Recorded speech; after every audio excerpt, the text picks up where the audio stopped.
नमस्कार मित्रांनो, एक अपडेट घेऊन आलो आहे मी. ओके. सो बेसिकली इराण वॉरमध्ये सध्या मोदी यांचा स्टॅन्स काय आहे?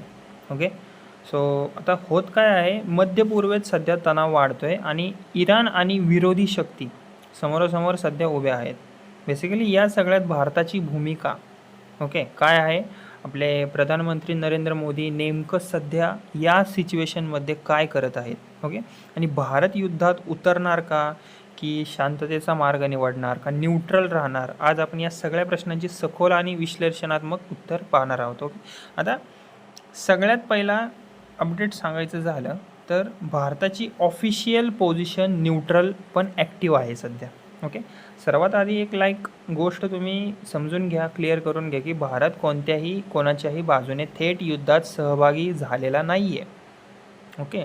सो प्रधानमंत्री PM नरेंद्र मोदी यांनी स्पष्ट भूमिका घेतली आहे. पहिलं तर युद्ध थांबवण्यासाठी संवाद हवा, डिइस्केलेशन म्हणजे तणाव कमी करणे आवश्यक आहे. ओके. ही नरेंद्र मोदी यांची भूमिका आहे. आणि दोन्ही बाजूंशी डिप्लोमॅटिक संबंध कायम ठेवणे, स्थिर ठेवणे. सो बेसिकली भारत इथे न्यूट्रल आहे, पण एवढा पण नाही की सायलेंट पण नाही आहे. इंडिया ॲक्टिवली डिप्लोमॅसी करत आहे, ही गोष्ट तुम्ही समजून घ्या. ओके. सो बेसिकली दुसरा पॉईंट जर सांगायचं झाला तर इकॉनॉमिक आणि स्ट्रॅटेजिक कन्सर्न, आर्थिक आणि धोरणात्मक. ओके. बेसिकली अजून एक सांगायचं झालं तर आता काय आहे सांगतो तुम्हाला. गल्फ डिप्लोमॅसी आणि फोन कॉल्स आणि हाय लेवल टॉक्स सध्या चालू आहे. म्हणजेच की मोदी यांनी मिडल ईस्टमधील अनेक नेत्यांशी थेट संपर्क साधला आहे. ओके. का? कारण की मध्य पूर्वेत 80 लाखांपेक्षा जास्त भारतीय काम करतात. भारताचे 60% जास्त तेल आयात या प्रदेशातून येते आणि जर युद्ध वाढलं तर सर्वात आधी इम्पॅक्ट होईल तेलावर, म्हणजेच भारतावर. आणि मग भारतात इंधन दर इतके वाढतील की सांगता येणार नाही. म्हणून मोदी सरकारने कंटिन्युअस मॉनिटरिंग सिस्टम सुरू केला आहे. एक्सटर्नल अफेअर्स मिनिस्ट्रीला सुद्धा हाय अलर्टवर सध्या ठेवलेलं आहे. ओके. सो इंडियन सिटीजन सेफ्टीसाठी जर सर्वात मोठी प्राथमिकता बघायची झाली तर युद्ध जिथे चालू आहे ना, तिथे भारतीय नागरिकसुद्धा आहेत. ओके. सो सरकारने एम्बेसी लेवलवर हेल्पलाईन्स सुरू केल्या आहेत सध्या मोठ्या प्रमाणात.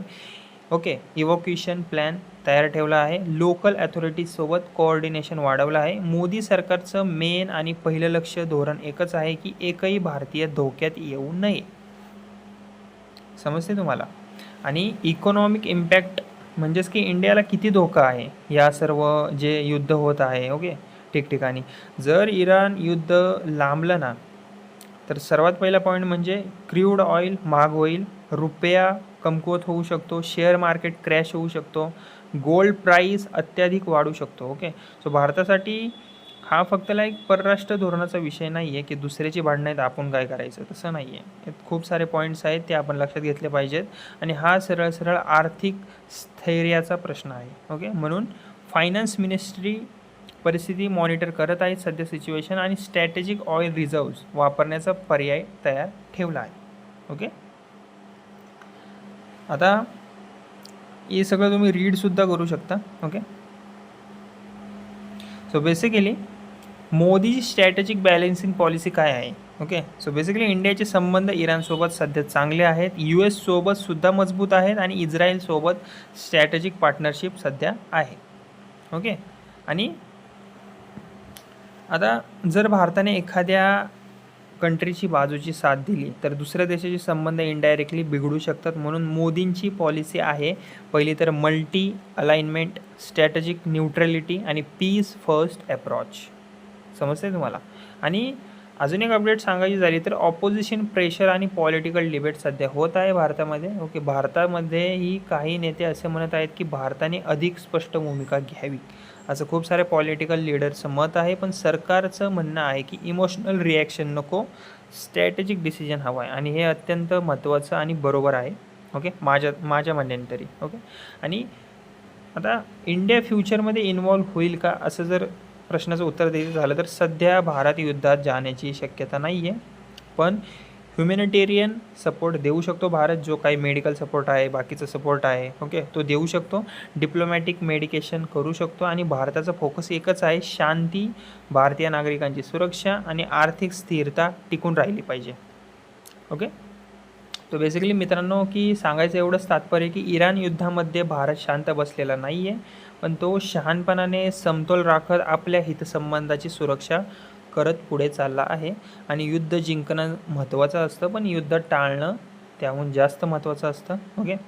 सो हाच होता या विषयावर व्हिडिओ. ओके. जर तुम्हाला कन्सेप्ट आणि जो काही मी सांगितलं आहे ते क्लिअर झालं असेल तर प्लीज माझ्या व्हिडिओला लाईक करा आणि प्लीज सबस्क्राईब करा. ओके. थँक्यू.